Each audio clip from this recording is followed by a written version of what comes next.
Have you ever wondered what it feels like to have a billionaire father? Most people think it must be a dream. Big houses. Fancy cars. Endless money. A life where every door opens before you even touch it. I used to think that too. My name is Amelia. I'm 33 years old, and I learned something important a long time ago. Money can buy almost anything. But it can't buy love. And it definitely can't make someone respect you. My father owned luxury resorts along the Carolina coast. People treated him like royalty. Politicians wanted his attention. Business leaders wanted his approval. He wore watches worth more than most people's homes. To the world, he looked successful. To me, he was a man who measured everyone by what they could do for him. The trouble started on a Thursday night. Our family was sitting at a long dinner table overlooking the ocean. The sunset painted the water gold.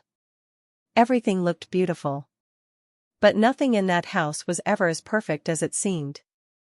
My father slowly ate oysters while everyone waited for him to speak. Finally, he looked up. "I arranged for you to meet Preston Vance on Saturday," he said. I frowned. "The Vance merger is nearly complete," he continued. "It would help business if people saw the two of you together." I carefully set down my fork. "I'm seeing someone," I said. That got his attention immediately. His eyes narrowed. "Seeing who? It's serious. What family is he from?" I took a slow breath. "You don't know him." My mother's smile instantly became stiff. My father stared at me. In that moment, I already knew he hated the answer. "In this family," he said coldly, "marriage is a business decision. Feelings are for people who can't afford strategy." I didn't tell him Owen's name. I didn't tell him Owen worked with airplanes. I didn't tell him that he would never fit into this world. And honestly, that was one of the reasons I loved him. 3 days later, my father called me to his office. The room was designed to make people feel small.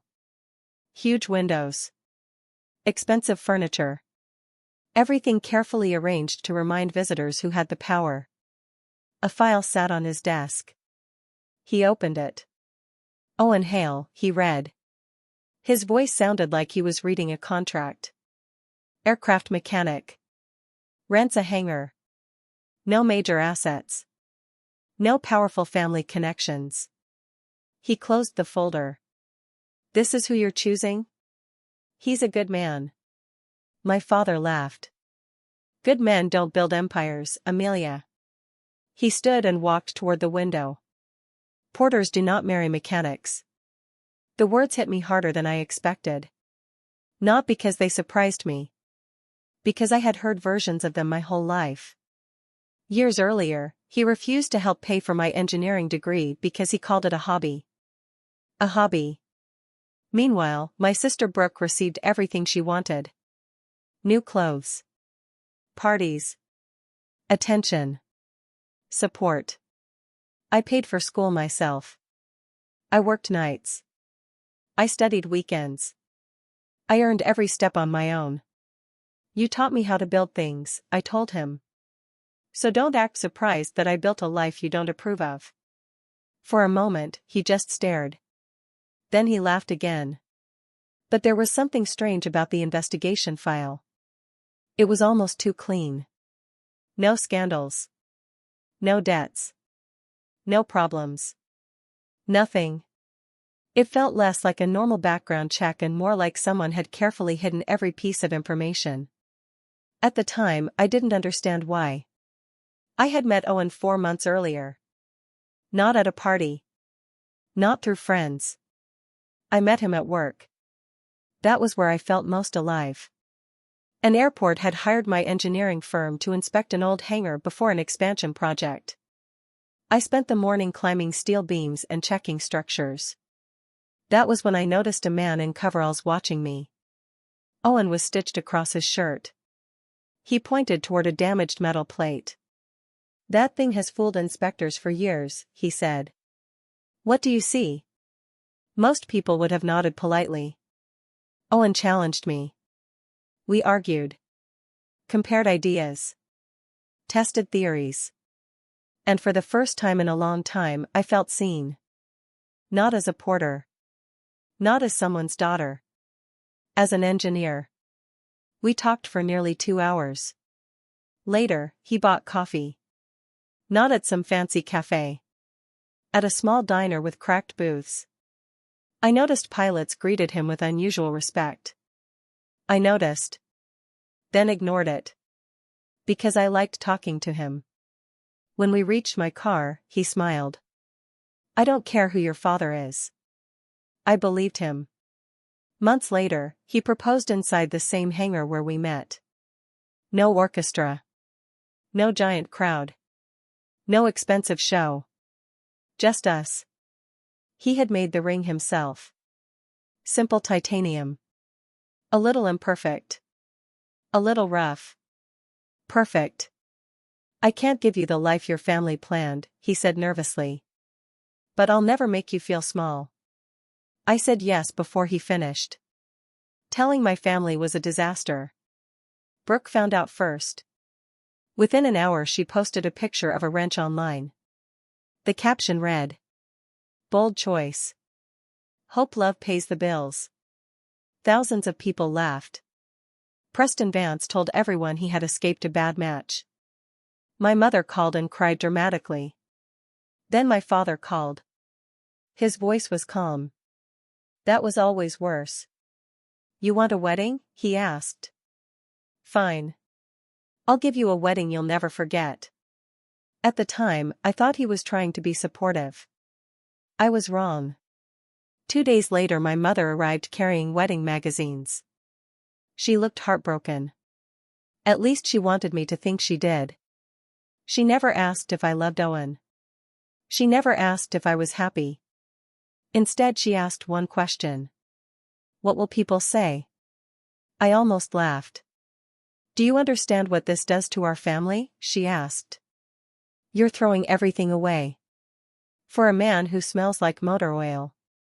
I smiled. I like the smell. She looked offended. Then she used the sentence she had used my entire life. Don't make me choose, Amelia. That sentence always meant the same thing. She had already chosen. She just wanted me to feel guilty about noticing. You already chose, I replied quietly. A long time ago. For a second, real pain crossed her face. Then she started speaking about my grandfather Walter. Before she could finish, she stopped herself. He wanted me to make sure you. She froze. Then quickly changed the subject. What? Nothing. No, I said. What did Grandpa want? It doesn't matter. Then she left. The unfinished sentence stayed with me for weeks. Something important had been hidden from me. I just didn't know what. Then things got worse. My credit card stopped working. My consulting payments disappeared. Every financial connection tied to my father vanished. Overnight. He had cut me off completely. Friends started disappearing too. People I had known for years suddenly stopped calling. One text message said, "Sorry. My dad does business with your father." Another said, "Nothing personal." 28 years of friendships vanished in a week. It hurt. But it also taught me something. My father believed money was the same thing as strength. He thought removing financial support would destroy me.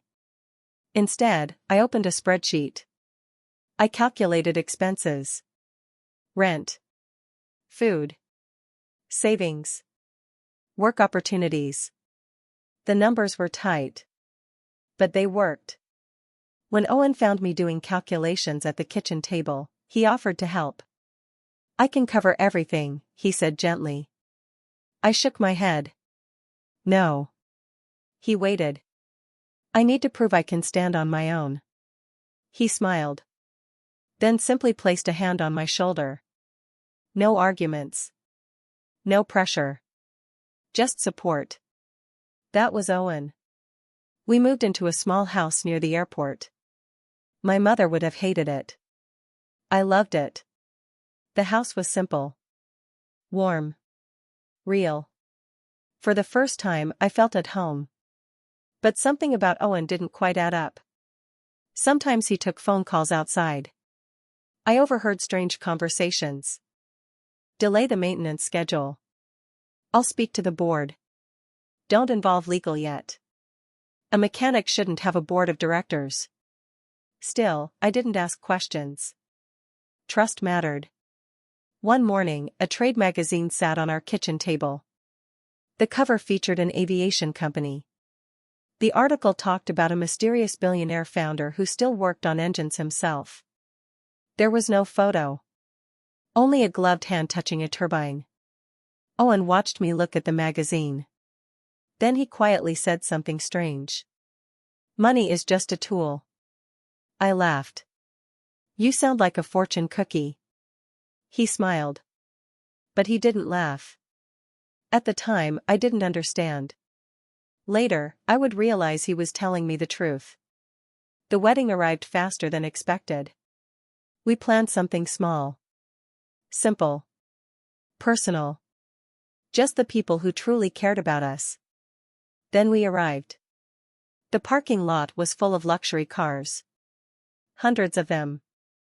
My father had invited more than 200 guests without telling us. Business leaders. Politicians. Socialites. People who treated weddings like entertainment. Then I saw the seating chart. My stomach dropped. Owen had been placed at the very back of the room. Near the emergency exit. Under a sign that read. Guest. Not groom. Guest. The message was clear. My father intended to humiliate him. And humiliate me. I found Owen standing exactly where the chart had placed him. Oddly enough, he looked calm. Completely calm. Your father likes drama, he said. He does. He'll save the worst part for the end. Unfortunately, Owen was right. We got married anyway. For a few beautiful moments, nothing else mattered. Not my father. Not the guests. Not the judgment. Just us. Then I heard a spoon tapping against a glass. The room fell silent. My father stood. Holding a champagne glass. Smiling. Preparing to destroy us. And he had no idea that his entire world was about to change. My father raised his glass and smiled at the crowd. The room instantly became quiet. Everyone was waiting. Some wanted entertainment. Some wanted drama. Most simply wanted to see what happened next. To my daughter, my father said. He paused. And to her husband. The way he said the word husband felt like an insult. A few people exchanged looks. Others smiled awkwardly. My father slowly walked around the room as he spoke. I built everything this family has, he said proudly. Every dollar. Every success. Every opportunity. Then he stopped beside Owen. He looked him up and down. Instead of choosing someone worthy of carrying our legacy, my daughter chose a mechanic. Several people laughed. My face burned. I could feel Brooke recording everything. Waiting for me to break. Waiting for tears. Waiting for humiliation. Then my father delivered his final blow. As of today, he announced loudly, Amelia will receive nothing from me. The room froze. No inheritance. He paused. No trust fund. Another pause. Not one share of anything I built. He looked directly at me. She has chosen her future. Then he looked at Owen. And she may enjoy the life she has chosen. Silence filled the room. Everyone watched me. Waiting. Judging. Enjoying the show. My mother dabbed at her eyes. But she said nothing. She never did. She always acted hurt while helping cause the pain. I stood perfectly still. My grandfather Walter had once taught me something important. When something heavy falls on a structure, panic makes it weaker. Stay steady. Stay calm. Let the weight settle. So I did. Then Owen slowly stood. He buttoned his jacket. Looked at my father. And smiled. Not an angry smile. Not a nervous smile. A patient smile. "Thank you for the toast, Mr. Porter," he said. My father waited for him to beg. Instead, Owen simply said 4 words. "We don't need it." The room stirred. People whispered. My father laughed. Too loudly. "You don't need it?" he asked. "You rent a hangar." "I do," Owen answered calmly. "Best money I spend." The laughter disappeared. My father frowned. "What exactly do you bring to my daughter's life?" Owen thought for a moment. Then answered. "Respect." The room became quiet again. The word landed harder than any insult. Because everyone knew my father had never given me that. Then something strange happened. An older man at another table stood and nodded respectfully toward Owen. Not like a friend. Like an employee greeting a boss. My father noticed. For a second, confusion crossed his face. The smallest crack appeared in his confidence. "You'll understand my work eventually," Owen said. Then he sat down beside me. Under the table, he squeezed my hand. And somehow I knew. Something big was coming. So I stood too. I looked around the room. At the guests. At the people my father invited to watch me fail. "My father believes your value comes from what you inherit," I said. I used to believe that too. The room listened. I spent years trying to earn his approval. I looked at my father. I went to the right schools. I learned the right manners. I became exactly what everyone wanted. Then I smiled sadly. And the most he ever called my engineering career was a hobby. A few people looked uncomfortable. Good. They should have been. So I paid for my own education. I built my own future. And I learned something. I paused. A bridge doesn't care about your last name. A building doesn't care how rich your father is. Real work stands on its own. Then I looked at my mother. She couldn't meet my eyes. Today I didn't lose a family. I took a breath. I just stopped begging for one. Silence. Then someone started clapping. One person. Then another. Then several more. Soon dozens of people were applauding. Not everyone. But enough. Far more than my father expected. His face tightened. The audience he created was no longer following his script. "If you came here hoping to watch a disaster," I said calmly, "I'm sorry. This is a wedding. You're welcome to celebrate with us. Or leave." About 30 people stood and walked out. More than 200 stayed. My father stared around the room. For the first time, he had lost control. A few minutes later, he left. My mother followed. Brooke continued filming until the last possible second. Then she left too.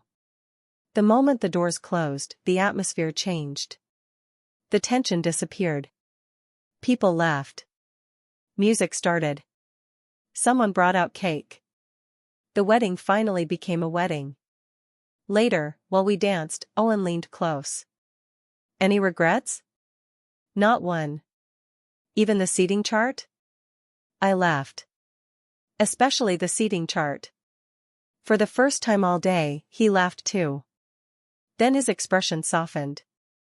"When the time is right," he said quietly, "I'll tell you everything." I looked up. "Everything about what?" "My work." "Why not now?" He hesitated. "Because I want you to see it. Not hear it. See it." I trusted him. So I let it go. 2 weeks later, my phone rang. The caller was a lawyer named Ruth Maddox. She had worked with my grandfather Walter for decades. When I arrived at her office, she handed me a file. "Your grandfather left instructions," she said. "He wanted these given to you only if you married someone your father disapproved of." I stared at her. "What?" She slid a package across the desk. Inside was a pair of brass calipers. Walter's favorite tool. And a letter. My hand shook as I opened it. The letter explained everything. My grandfather had left me his old machine shop. The place where he taught me engineering. The place where he taught me to measure carefully and think clearly. But that wasn't all. He had also left me ownership in a company. A company connected to one of my old engineering designs. Years earlier, I had created a structural bracket. A simple design. I never thought much about it afterward. But the company had licensed it. Used it. Sold it. For years. I looked up from the letter. "Has this been making money?" Ruth smiled. "For 6 years." I almost fell out of my chair. For 6 years. While my family called me worthless. While my father mocked my career. While everyone treated my work like a hobby. My work had been quietly earning money. There was one more surprise. My mother had known about the letter. She had hidden it. For nearly a year. I sat there staring at the paper. Trying to process the betrayal. Then I drove to Walter's old machine shop. When I opened the door, memories flooded back. His tools were still there. His workbench. His machines. Everything. For the first time in years, I felt close to him again. That night I told Owen everything. He listened quietly. Then smiled. "Sounds like you never needed saving." "No," I said. "I never did."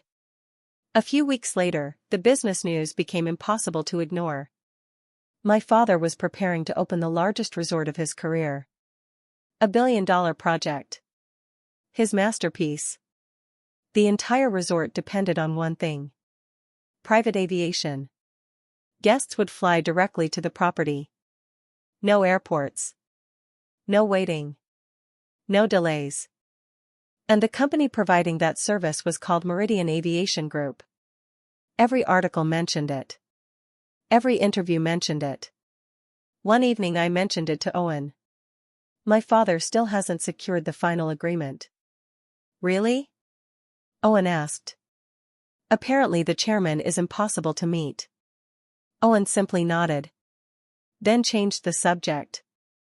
Looking back, I should have noticed. A few days later, Owen sat beside me on our porch. "I need to tell you something." His voice sounded serious. I waited. "The hangar is real." "I know. The mechanic job is real too." I nodded. "But it's not the whole story." I felt my stomach tighten. "Owen?" He took a deep breath. "I'm not poor." That made me laugh. "I figured that out already." He smiled. Then became serious again.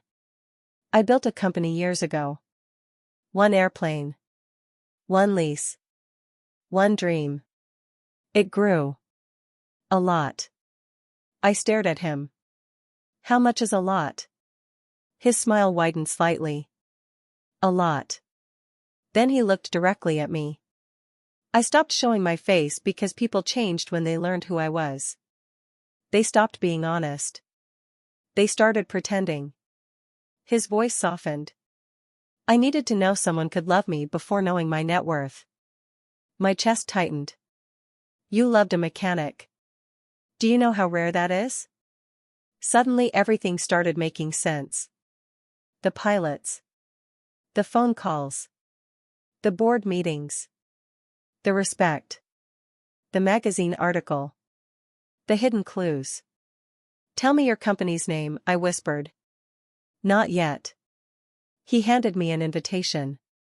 Gold letters covered the front. An exclusive business event. The host was Meridian Aviation Group.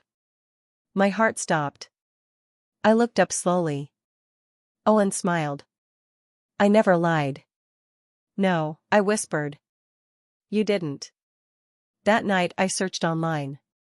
Meridian Aviation Group. Founder. Chairman. The same description appeared everywhere. A mysterious billionaire.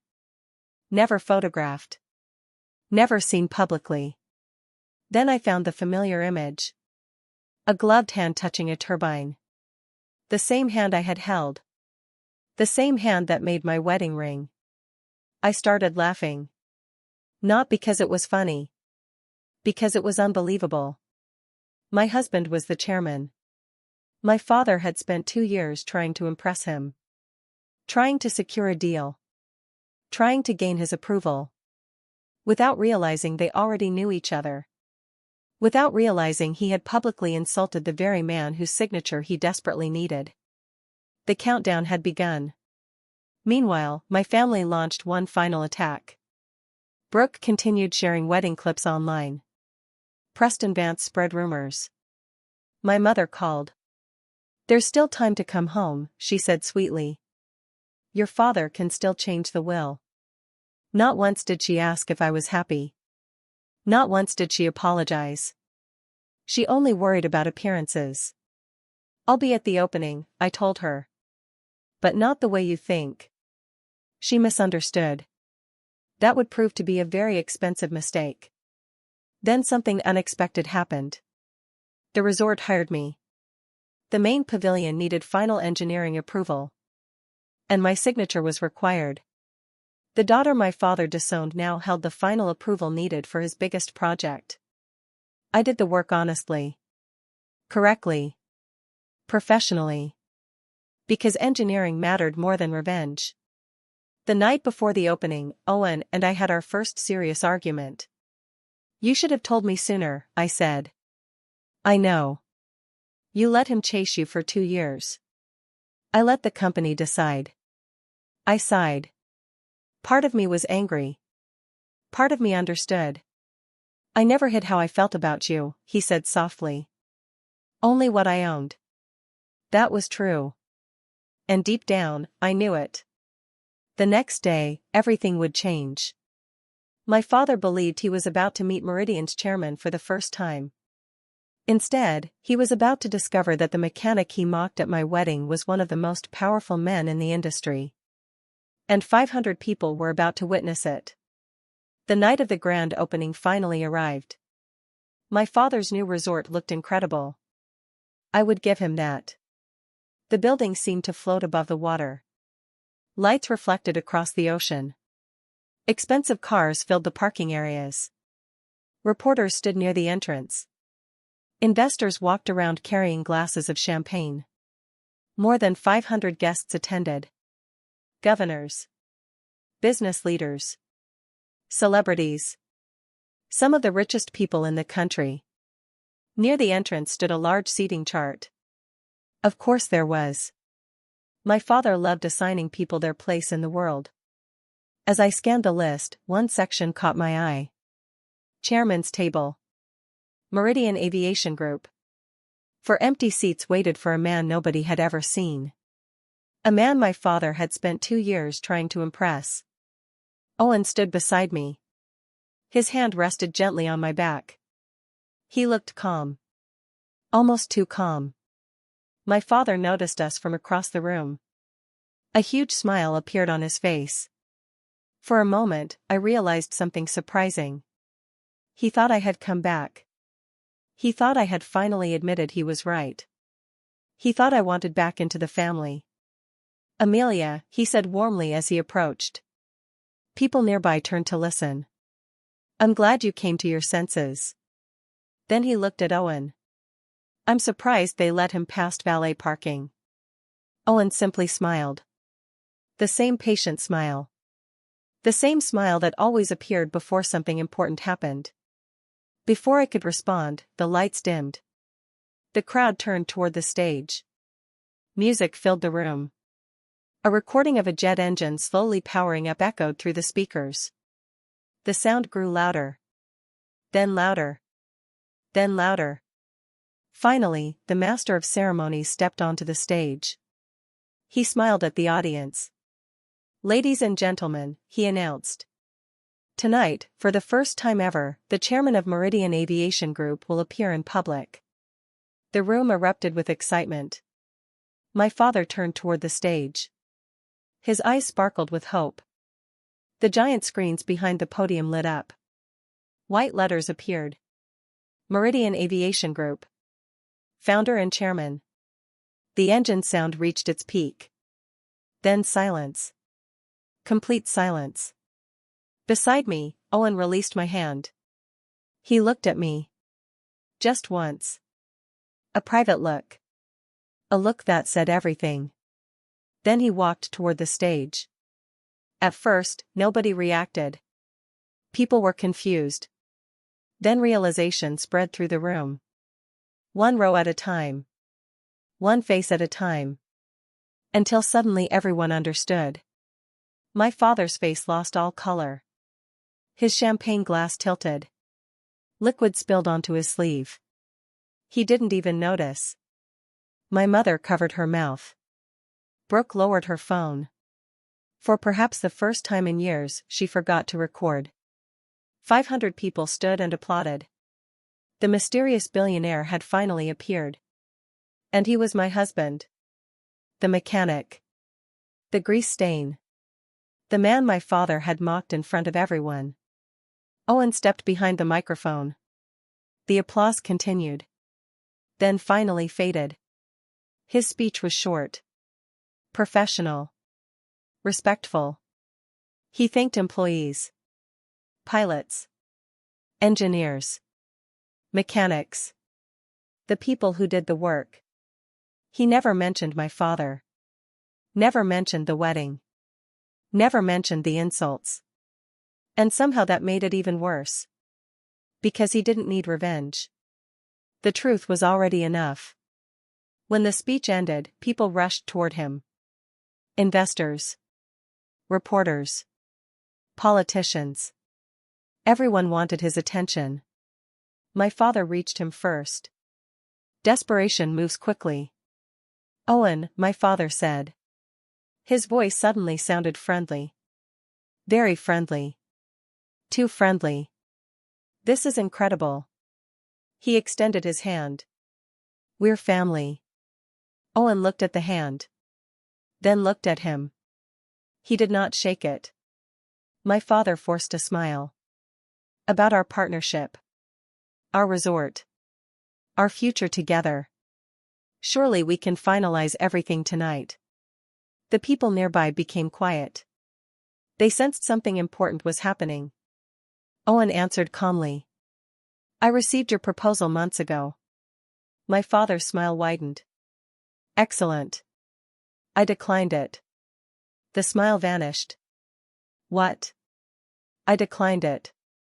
The words landed like a hammer. My father stared. "But why?" "It's the perfect deal." Owen's expression never changed. Meridian doesn't partner with people who treat family like inventory. Silence. Pure silence. No anger. No shouting. Just truth. And truth can be more painful than insults. My father looked stunned.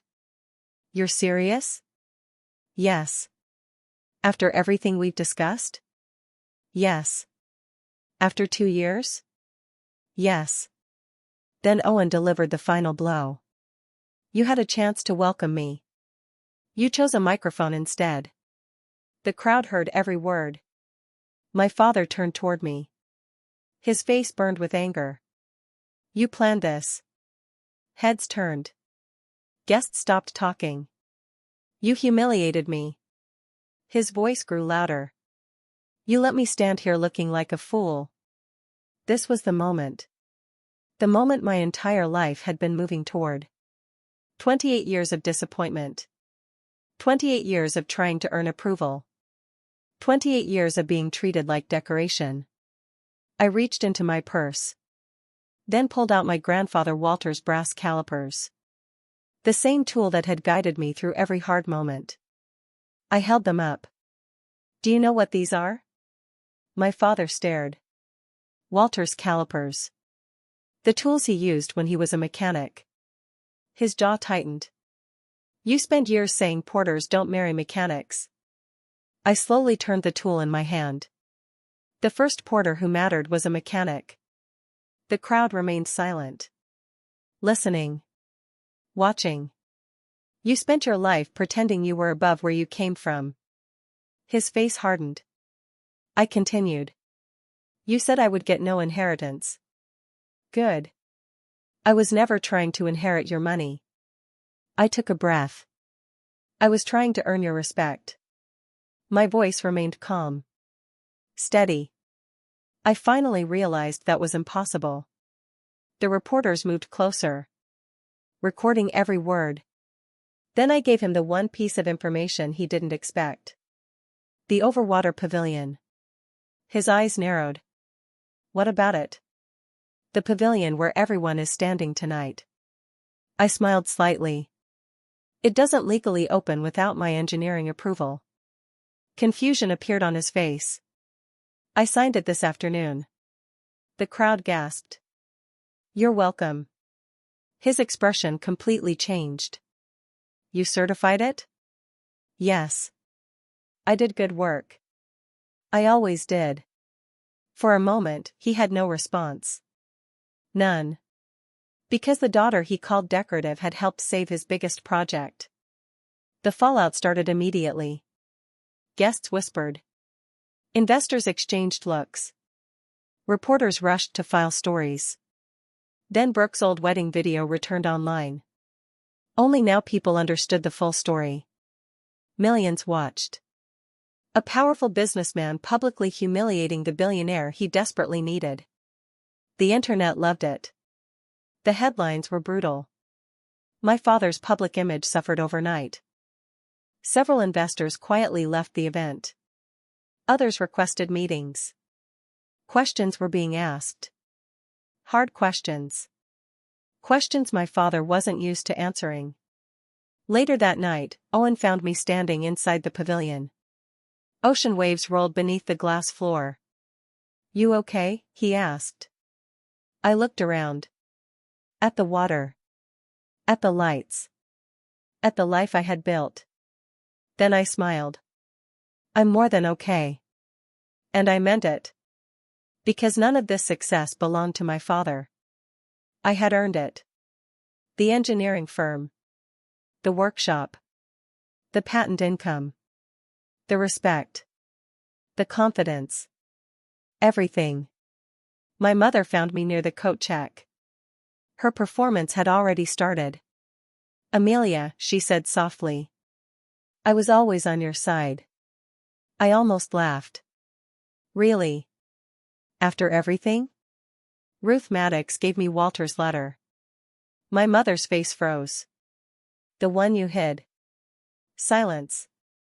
The workshop. The company shares. The inheritance. You kept it from me. She couldn't deny it. For once, there was no excuse. No performance. No tears. Only guilt. You always said don't make me choose, I told her. You chose years ago. For the first time in my life, she had no answer. Then Brooke approached. Her makeup was smeared. She looked exhausted. Different. Smaller somehow. I didn't know about the letter, she said quietly. I believed her. I'm tired, Fawn. The words surprised me. I've spent my whole life trying to be the good daughter. She looked down. I don't even know who I am anymore. It wasn't an apology. Not exactly. But it was honest. Maybe the first honest thing she had ever said. I forgive you, I said. But trust takes longer. She nodded. And accepted that. 2 months later, the resort finally opened. But not the way my father planned. Without Meridian Aviation, the private jet program disappeared. Many wealthy customers left. The project survived. But it never became what he dreamed. Meanwhile, my engineering business grew. We hired more employees. More clients arrived. More opportunities appeared. And Owen still spent weekends working in the hangar. Because no amount of money changed who he was. One evening near sunset, someone knocked on our front door. I opened it. My father stood outside. Alone. No assistants. No driver. No expensive act. Just him. For the first time, he looked old. Smaller. Human. "Can I apologize?" he asked. His voice cracked. I studied him carefully. Years earlier, I would have done anything to hear those words. Now they felt different. "I don't need the apology anymore," I said. Pain flashed across his face. "But if you mean it, prove it." "How?" "The next 10 years. I pointed toward Walter's workshop. "Learn. Listen. Show up. Be better." He looked away. "I don't know how." That was the most honest thing he had ever said. "Then start learning." I didn't slam the door. But I didn't welcome him inside either. Trust isn't repaired in a single night. Real things take time. And I'm an engineer. I know weak repairs never last. Years passed slowly. My mother started sending careful letters. Brooke and I exchanged occasional messages. Small conversations. Real conversations. And sometimes my father sat quietly inside Walter's old workshop while I worked. Watching. Learning. Asking questions. Trying. Not always succeeding. But trying. One evening, I looked up and saw both pairs of Walter's brass calipers hanging above my workbench. His. And mine. The setting sun reflected off the metal. Outside, I heard a jet engine begin to power up. That familiar sound floated across the water. Once it sounded like music. Then it sounded like a countdown. Now it simply sounded like my husband coming home. My father called me decorative. My mother treated me like a problem to manage. They spent years measuring my worth. But they used the wrong tools. Walter taught me something better. Inheritance is what people give you. Worth is what you build yourself. And nobody can take away something you earned with your own hands. That is the truth. The lesson that changed my life. And the reason I finally stopped needing anyone else's approval. Because in the end, the most valuable thing I ever built wasn't a company. Or a career. Or even a family. It was the belief that my worth never belonged to someone else in the first place.